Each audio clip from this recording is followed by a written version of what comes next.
ನಮಸ್ಕಾರ ಬಸ್ಸು ಎಲ್ಲರಿಗೂ welcome back to Sagar stories. ಮಗ್ಗ IPL ಅಂಪೈರ್ಸ್ಗಳಿಗೆ ಅನದರ್ ಲೆವೆಲ್ ಆಫ್ ಟ್ರೋಲ್ ಆಗ್ತಾ ಇದೆ. ಯಾಕೆಂದರೆ ನಿನ್ನೆ ಮ್ಯಾಚಲ್ಲಿ ಒಂದು ಕಾಂಟ್ರವರ್ಷಿಯಲ್ ಡಿಸಿಷನ್ ಆಯಿತು. ಅದು ಸಂಜು ಸ್ಯಾಮ್ಸನ್ ಅವ್ರದ್ದು. ಸ್ವಲ್ಪ ಜನ ಹೇಳ್ತಾರೆ ಅದು ಔಟು ಅಂತ, ಸ್ವಲ್ಪ ಜನ ಹೇಳ್ತಾರೆ ಇದು ನಾಟ್ ಔಟು ಅಂತ. ಏನೇ ಆಗಿರಲಿ, ಅದು ಔಟೇ ಆಗಿರಲಿ ನಾಟ್ ಔಟ್ ಆಗಿರಲಿ, ಹಲವಾರು ಜನಕ್ಕೆ ಇದು ನಾಟ್ ಔಟ್ ಅಂತ ಕಾಣ್ತಿದೆ, ಸ್ವಲ್ಪ ಜನಕ್ಕೆ ಇದು ಔಟು ಅಂತ ಕಾಣಿಸಿರಬಹುದು. ಬಟ್ ಏನೇ ಆಗಲಿ ಮಗ, ಇವಾಗ ಇನ್ನೂ ಒಂದು ಅಪ್ಡೇಟ್ ಬರ್ತಿದ್ರು ಅಂದರೆ ಸಂಜು ಸ್ಯಾಮ್ಸನ್ ಅವ್ರಿಗೆ 30% ಆಫ್ ದ ಮ್ಯಾಚ್ ಫೀಸ್ನ ಫೈನ್ ಆಗಿ ಹಾಕಿದ್ರಂತೆ. ಏನಕ್ಕೆ ಅಂದರೆ ಅಂಪೈರ್ ಜೊತೆಗೆ ಕಾನ್ವರ್ಸೇಷನ್ ಮಾಡಿದ್ರಿಂದ, ಸ್ವಲ್ಪ ಕ್ವಶನ್ಸ್ನ ಕೇಳಿದ್ರಿಂದ, ಏನಕ್ಕೆ ಅದು ಇದು ಅಂತೆಲ್ಲ ಕ್ವಶನ್ಸ್ನ ಕೇಳಿದ್ರಿಂದ. ವಿರಾಟ್ ಕೊಹ್ಲಿ ವಿಚಾರದಲ್ಲಿ ಹಿಂಗಿರಲಿಲ್ಲ. ಗ್ರೀನ್ ಜರ್ಸಿ ಹಾಕೊಂಡಾಗ ವಿರಾಟ್ ಕೊಹ್ಲಿ ಅವರು ಅದೇ ನೋಬಾಲ್ ಗಿಬಾಲ್ ಅಂತ ಅನ್ಕೊಂಡು ಅಂಪೈರ್ ಮೇಲೆ ಒಂಥರ ಜಗಳಾಡ್ಬಿಟ್ಟು ಹೋಗಿದ್ರು. ಏನು ಗುರು ಇದು ಡಬ್ಬಾ ಡಿಸಿಷನ್ ಹಂಗೆ ಹಿಂಗೆ ಅಂತೆಲ್ಲ ರೇಗಾಡ್ಕೊಂಡು ಕೂಗಾಡ್ಕೊಂಡು ಹೋಗಿದ್ರು. ಅದಕ್ಕೆ 100% ಆಫ್ ದ ಮ್ಯಾಚ್ ಫೀಸ್ನ ವಿರಾಟ್ ಕೊಹ್ಲಿಗೆ ಹಾಕಿದ್ರು.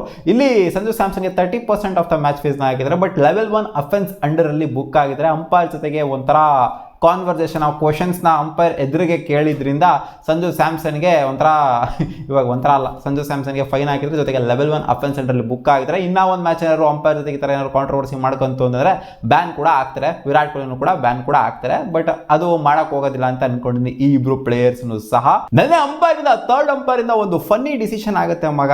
ಡಿಸಿಷನ್ ಏನೋ ಕರೆಕ್ಟಾಗಿ ಲಾಸ್ಟಿಗೆ ಕೊಟ್ಟರು. ನೋಡಿದ್ರು ರೋಮನ್ ಪೋವೆಲ್ ಅವರು ಒಂದು ರಿವ್ಯೂನ ತಗೊಂತಾರೆ. ಅದು ವೈಡು ಅಂತ ರಿವ್ಯೂನ ತಗೊಂತಾರೆ. ಅದು ಕ್ಲಿಯರ್ಲಿ ವೈಡ್ ಇರಲಿಲ್ಲ. ಅವ್ರಿಗೂ ಕೂಡ ಗೊತ್ತಿತ್ತು. ಸುಮ್ಮನೆ ರಿವ್ಯೂ ಇದಾವೆಲ್ಲ ವೇಸ್ಟ್ ಆಗಲಿ, ಇನ್ನೇನು ವೇಸ್ಟ್ ಆಗ್ತವೆ, ಇಲ್ಲ ಯಾರು ವೇಸ್ಟ್ ಆಗಲಿ ಅನ್ನೋ ಥರ ತಗೊಂಡ್ರು ಅವರು ರಿವ್ಯೂನ.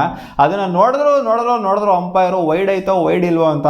ಅವ್ನ ಅಜ್ಜಿ 5 ನಿಮಿಷ ಟೈಮ್ ವೇಸ್ಟ್ ಮಾಡಿದ್ರು. ಅವ್ರು ಕ್ಲಿಯರ್ಲಿ ವೈಡ್ ಇಲ್ಲ, ಅದು ಬ್ಯಾಟ್ ರೀಚಲ್ಲೇ ಇದೆ, ರೀಚ್ಗಿನ ಇನ್ಫ್ಯಾಕ್ಟ್ ಒಳಗಡೆನೆ ಬರ್ತಾ ಇದೆ ಬಾಲು. ಇವ್ರು ಮೂವ್ ಆಗಿದ್ದಾರೆ ಸ್ವಲ್ಪ. ಅದನ್ನು ನೋಡಿದ್ರು 5 ನಿಮಿಷ ನೋಡೋರೆ ಗುರು. ಆ ವೈಡ್ನ ಕೊಡೋಕೆ ಒಂದು ಸಿಂಗಲ್ ರನ್ನ ಒಂಥರ ಕೊಡೋದಕ್ಕೋ ಅಥವಾ ಡಿಸಿಷನ್ ಉಲ್ಟಾ ಮಾಡೋದಕ್ಕೋ ಒಟ್ಟಲ್ಲಿ ಅಷ್ಟೊಂದು ಕ್ರೂಷಿಯಲ್ ಆಗಿ ನೋಡುವಂಥದ್ದು ಏನು ಇರಲಿಲ್ಲ. ಅಲ್ಲಿ ಎವಿಡೆಂಟ್ ಆಗಿ ಅದು ಕಾಣಿಸಿದ್ದು, ನೋಡಿದ ತಕ್ಷಣ ಅರ್ಥ ಆಗೋಗ್ಬಿಡ್ತದೆ ಅದು ವೈಡ್ ಅಲ್ಲ ಅಂತ. ಅದಕ್ಕೆ ಅಷ್ಟೊಂದು ನೋಡುವಂಥ third umpire Sanju Samson out ಆದ್ರಲ್ಲ, ಇದನ್ನ ಎಲ್ಲ ಆ್ಯಂಗಲ್ನೂ ಏನಕ್ಕೆ ನೋಡಲಿಲ್ಲ, ಏನು ಟಕ್ಕನಾಗಿ ನೋಡ್ರು ಪಟ್ಟನಾಗಿ ಕೊಟ್ಟರು ಡಿಸಿಷನ.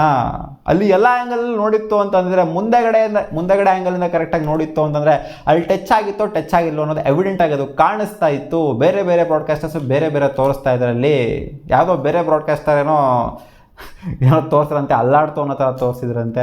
ಸೊ ಒಂಥರ ಸ್ವಲ್ಪ ಜನಕ್ಕೆ ಆ ಒಂದು ಕುಷನ್ ಏನಿತ್ತು ಅದು ಅಲ್ಲಾಡಿರೋ ಥರ ಕಾಣಿಸ್ಬೋದು, ಸ್ವಲ್ಪ ಜನಕ್ಕೆ ಇಲ್ಲಾಗೋರು ಏನೋ ಟಚ್ ಆಗಿಲ್ಲ ಅಂತ ಅನ್ನಿಸ್ಬೋದು. ಅದು ಅವರವರ ವಿವೇಚನೆಗೆ ಬಿಟ್ಟಿದ್ದು. ಬಟ್ ಆದ್ರೂ ಈ ಥರ ಡಿಸಿಷನ್ ಮಾಡುವಂಥ ಟೈಮಲ್ಲಿ ಒಬ್ಬರು ಕ್ರೂಷಿಯಲ್ ಆಗಿ ಆಡ್ತಾ ಇದ್ದಾರೆ ಅನ್ನೋ ಟೈಮಲ್ಲಿ, ಮಾತ್ರ ಅಂತಲ್ಲ, ಒಂದು ವಿಕೆಟ್ ಹೋಗುವಂಥ ಟೈಮಲ್ಲಿ ಅದನ್ನು ಎಲ್ಲ ಆಯಾಮದಿಂದನೂ ಕೂಡ ನೋಡಬೇಕಾಗತ್ತೆ. ಜಸ್ಟ್ ಆ ಒಂದು ವೈಡ್ ಬಾಲ್ಗೆ, ವೈಡ್ ಬಾಲ್ ಅಲ್ಲ ಅದನ್ನು ಕೂಡ ಅಷ್ಟೊಂದು 5 ನಿಮಿಷ ನೋಡ್ತಾರೆ. ಇಲ್ಲಿ ಸ್ಯಾಮ್ಸನ್ ಔಟ್ ಆಗಿದ ತಕ್ಷಣ ಇಲ್ಲಮ್ಮ ಇದೇನೋ ಅಲ್ಲಾಡ್ತಿಲ್ಲ ತಗೊಳ್ಳಿ ಅವನ ಅಜ್ಜಿ ಕೊಡ್ರೆ ಡಿಸಿಷನ್ ಅಂತ ಕೊಡ್ತಾರೆ. ಅದು ಔಟ್ ಇಲ್ವಾ ಒಟ್ಟಿನಲ್ಲಿ ಸ್ವಲ್ಪ ಅದೇ ಹೇಳಿದ್ನಲ್ಲ, ಔಟ್ ಅನ್ಸ್ಬೋದು, ಔಟ್ ಇಲ್ಲ ಅಂತ ಅನ್ನಿಸ್ಬೋದು. ಡಿಸಿಷನ್ನ ಅಂಪೈರ್ಗಳು ಸ್ವಲ್ಪ ನೋಡ್ಕೊಂಡು ಕೊಡ್ತಾ ಇಲ್ಲ. ಅದೇನೇ ಇವಾಗ ಎಲ್ಲರೂ ಅಗೇನ್ಸ್ಟ್ ಆಗಿರೋದು. ಡಿಸಿಷನ್ ಏನಕ್ಕೆಲ್ಲ ಒಂಥರ ಹುಚ್ಚು ಥರ ಕೊಡ್ತಾ ಇದ್ದಾರೆ. ವೈಡಿಗೆ ಚಿಕ್ಕ ಸಣ್ಣ ಪುಟ್ಟ ಡಿಸಿಷನ್ಗೆ 5 ನಿಮಿಷ ತೊಗೊತಿದ್ರ. ಈ ಥರ ಕ್ರೂಷಿಯಲ್ ಆಗಿ ಮ್ಯಾಚ್ ಟರ್ನಿಂಗ್ ಪಾಯಿಂಟ್ ಆಗುವಂಥ ಒಂದು ವಿಕೆಟ್ ಬಿದ್ದಿದೆ ಅಂತಂದರೆ ಏನಕ್ಕೆ ಸ್ವಲ್ಪ ಚೆನ್ನಾಗಿ ನೋಡ್ಕೊಡ್ಬೋದಾಯ್ತಾ. ವೈಡಿಗೆ ವೇಸ್ಟ್ ಮಾಡಿದಂಥ ಟೈಮ್ನ, ವೈಡ್ ಅಲ್ಲದೆ ಇರೋದಕ್ಕೆ ವೇಸ್ಟ್ ಮಾಡಿದಂಥ ಟೈಮ್ನ ಇಲ್ಲೇನಕ್ಕೆ ತೊಗೊಂಡಿಲ್ಲ, ಎಲ್ಲ ಆ್ಯಂಗಲಲ್ಲೂ ಎಲ್ಲ ಆಯಾಮದಲ್ಲೂ ಏನಕ್ಕೆ ನೋಡಲಿಲ್ಲ. ಅದು ಸಿಕ್ಕಾಪಟ್ಟೆ ಉಳಿದಿರೋದು ಫ್ಯಾನ್ಸ್ಗಳಿಗೆ. ಇದು ಜನಗಳು ಕೇಳ್ತಿರೋಂಥ ಕ್ವಶನು. ಬರೀ ಪ್ಲೇಯರ್ಸ್ಗಳಿಗೆ ಮಾತ್ರ ನಾ ಫೈನ್ ಹಾಕೋದು, ಇಲ್ಲಿ ಕೊಹ್ಲಿ ಅಗ್ರೆಸಿವ್ ಆಗಿದ್ಕೂ, ಈ ಕಡೆ ಸ್ಯಾಮ್ಸನ್ ಅಗ್ರೆಸಿವ್ ಆಗಿದ್ಕೂ ಬಂದು ಕ್ವಶನ್ ಕೇಳಿದ್ದು, ಕ್ವಶನ್ ಕೇಳೋದು ತಪ್ಪ ಅಲ್ಲಿ ಅಂಪೈರ್ಸ್ಗಳನ್ನ ಅಂತ ಕೇಳ್ಬೋದು ನೀವು. ಹೌದು, ಕ್ವಶನ್ನ ಕೇಳೋದು ತಪ್ಪು, ಅಂಪೈರ್ನ ಕ್ವಶನ್ ಮಾಡೋದು ತಪ್ಪು. ಬಟ್ ಅಂಪೈರ್ಸ್ಗೆ ಯಾರು ಕ್ವಶನ್ ಮಾಡ್ತಾರೆ ಗುರು? ಅಂಪೈರ್ಸ್ ಎಲ್ಲ ರಾಂಗ್ ಡಿಸಿಷನ್ ಕೊಡ್ತಾರಲ್ಲ. ಕೆಲವೊಂದು ಟೈಮಲ್ಲ ಬೇಜಾನ್ ಸಲ ಈ IPL ಅಲ್ಲಿ ರಾಂಗ್ ಡಿಸಿಷನ್ ಆಗಿದೆ. ಅದು ಬೌಂಡ್ರಿ ಪರಿಶೀಲನೆ ವಿಚಾರದಲ್ಲಿ ಆಗಿರ್ಬೋದು. RCB ಮ್ಯಾಚ್ಗಳಲ್ಲೇ ಕೆಲವೊಂದು ಸಲ ಆಗಿದೆ. ಒಂದೊಂದು ಮ್ಯಾಚು 6 ಹೋಗಿರೋದನ್ನ 4 ಕೊಟ್ಟಿದ್ದಾರೆ, ಒಂದೊಂದು ಮ್ಯಾಚು 4 ಹೋಗಿರೋದನ್ನ 2D ಕೊಟ್ಟಿದ್ದಾರೆ. ಸೊ ಈ ಥರ ಎಲ್ಲ ಸೀನ್ಗಳು ಆಗಿದೆ. ನಮ್ಮ RCBಗೆ ಅನ್ಯಾಯ ಕೂಡ ಆಗಿದೆ. 1 ರನ್ನಿಂದ ಸೋತ್ವಿಲ್ಲ, ಆ ಮ್ಯಾಚು ಕೂಡ ನಾವು ಗೆದ್ದಿರ್ಬೋದಾಗಿತ್ತು. 6 ಏನಾದ್ರು ಹೋಗಿತ್ತು ಅಂತಂದರೆ ಅದು ಸಿಕ್ಕಾಪಟ್ಟೆ ಕಾಂಟ್ರವರ್ಸಿ ಆಯಿತು, ಗೊತ್ತಿರೋದು ನಿಮಗೆ. ಸುಯಾಶ್ ಪ್ರಭುದೇಸಾಯಿ ಹೊಡೆದಂಥ 6 ಅದು 4 ಅನ್ನೋ ಥರ ಅದು ಡಿಸೈಡ್ ಆಗುತ್ತೆ. ಬಿಡಿ, ಅದೆಲ್ಲ ಜಾಸ್ತಿ ಮಾತಾಡಿ ಪ್ರಯೋಜನ ಇಲ್ಲ. ಅಂಪೈರ್ಸ್ಗಳಿಂದ, ಥರ್ಡ್ ಅಂಪೈರಿಂದ ಫ್ಲಾಸ್ಗಳಂತೂ ಆಗ್ತಾ ಇದ್ದಾವೆ. ಸೊ ಇದಕ್ಕೆ ಯಾರೋ ಕ್ವಶನ್ ಮಾಡಲ್ವಾ? ಅಂಪೈರ್ಸ್ ಯಾರೋ ಫೈನ್ ಹಾಕೋದಿಲ್ವಾ? ಅಂಪೈರ್ಸ್ಗೆ ಡಿಮೆರಿಟ್ ಪಾಯಿಂಟ್ ಏನೂ ಇಲ್ವಾ? ಒಂದು ರಾಂಗ್ ಡಿಸಿಷನು ಮ್ಯಾಚ್ನ ಟರ್ನ್ ಮಾಡುವಂಥ ಡಿಸಿಷನ್ ಕೊಟ್ಬಿಡ್ತಾರಲ್ಲ ಟಕಾರನಿಗೆ.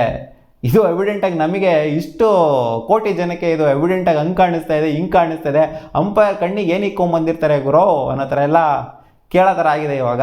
ಸೊ ಅಂಪೈರ್ಸ್ ಮೇಲೂ ಕೂಡ ಸೀರಿಯಸ್ ಆ್ಯಕ್ಷನ್ನ ತಗೋಬೇಕು. ಇನ್ ಕೇಸ್ ಏನಾದ್ರು ಅವರ ಡಿಸಿಷನ್ ಏನಾದ್ರು ಕರೆಕ್ಟಾಗಿ ಇಲ್ಲ ಅಂದ್ರೆ ತೊಗೊತಾರೆ, ಬಟ್ ಅದು ಎಲ್ಲರಿಗೂ ಗೊತ್ತಾಗೋ ಥರ ತಗೊಳೋದಿಲ್ಲ. ಇವಾಗ ಒಬ್ಬ ಪ್ಲೇಯರ್ ಏನಾದರೂ ಅಗೇನ್ಸ್ಟ್ ನಿಂತ್ಕೊಂಡ ಅಂದರೆ ಒಬ್ಬ ಅಂಪೈರ್ಗೆ ಇವಾಗ ನೋಡಿ ಆಲ್ರೆಡಿ ಬಂದ್ಬಿಡ್ತು, ಸಂಜು ಸ್ಯಾಮ್ಸನ್ಗೆ 30% ಫೈನ್ ಹಾಕಿದ್ರಂತ, ಕೊಹ್ಲಿಗೆ 100% ಫೈನ್ ಹಾಕಿದ್ರಂತ. ಅದೇ ರೀತಿ ಅಂಪೈರ್ ತಪ್ಪು ಮಾಡ್ತು ಅಂತ ಅಂದರೆ, ಅಂಪೈರ್ ಡಿಸಿಷನ್ ಏನಾದರೂ ಅದು ಗೊತ್ತಿದ್ದು ತಪ್ಪು ಮಾಡ್ತು ಅಂತ ಅಂದರೆ ಅವ್ರ ಮೇಲೂ ಕೂಡ ಆ್ಯಕ್ಷನ್ ತೊಗೊಳ್ಲೇಬೇಕಾಗುತ್ತೆ. ಅದು ಜನಕ್ಕೂ ಕೂಡ ಗೊತ್ತಾಗಬೇಕಾಗುತ್ತೆ. ಸೊ ಆ ಥರ ರೂಲ್ನ ತೊಗೊಂಬರ್ಬೇಕು BCCI ಮುಂದೆ. ಬರೀ ಪ್ಲೇಯರ್ಸ್ಗಳಿಗೆ ಮಾತ್ರ ಫೈನ್ ಹಾಕೋದಿಲ್ಲ, ಪ್ಲೇಯರ್ಸ್ಗಳು ಕ್ವಶನ್ ಮಾಡಿಕ್ಕೆ ಮಾತ್ರ ಫೈನ್ ಹಾಕೋದಿಲ್ಲ, ಅಂಪೈರ್ಸ್ಗಳು ಕೂಡ ಕೆಲವೊಂದು ಟೈಮ್ ತಪ್ಪಿದ್ದೇ ಇರ್ತದೆ, ಎವಿಡೆಂಟಾಗಿ ನಮಗೆ ಕಾಣಿಸುತ್ತೆ.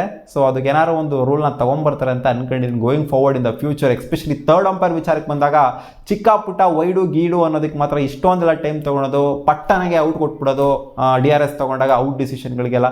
ಸೊ ಇದು ಒಂದು ಸ್ವಲ್ಪ ಜನಗಳಿಗೆ ಕ್ವಶನ್ ಬರುತ್ತೆ, ಏನು ಗುರು ಇದು IPL ಸ್ಕ್ರಿಪ್ಟೆಡ್ ಆಗ್ತಿದೆಯಾ, ಹಂಗಾಗ್ತಿದೆಯಾ ಹಿಂಗಾಗ್ತಿದೆಯಾ ಅಂತ. ಯಾಕಂದರೆ ಆ ಥರ ಆಗಿದ್ದು ನಿನ್ನೆ. ಸೊ ನಿಮಗೇನು ಅನ್ನಿಸ್ತಾ ಇದೆ? ಥರ್ಡ್ ಅಂಪೈರ್ ಡಿಸಿಷನ್ನು ಈ ಥರ ಮಾಡಿದ್ರಲ್ಲ, ವೈಡಿಗೆ ಅಷ್ಟೊಂದು ಟೈಮ್ ತಗೊತಾರೆ, ಅದು ಎವಿಡೆಂಟಾಗಿ ಕಾಣಿಸಿದ್ರು ಕೂಡ 5 ನಿಮಿಷ ತೊಗೊತಾರೆ. ಔಟ್ ಆಗಿದ್ರೆ ಏನಾದ್ರು ರಿವ್ಯೂ ತೊಗೊಂಡ್ರು ಅಂತಂದರೆ ಪಟ್ಟನಂಗೆ ಡಿಸಿಷನ್ ಆಗಿ ಕೊಟ್ಬಿಡ್ತಾರೆ. ಸೊ ಇದು ನಿಮ್ಗೆ ಏನು ಅನಿಸುತ್ತೆ ಕಾಮೆಂಟಲ್ಲಿ ಹಾಕಿ. ಸಿಗೋಣ ಮುಂದಿನ ವಿಡಿಯೋದಲ್ಲಿ. ಬಾಬಾ.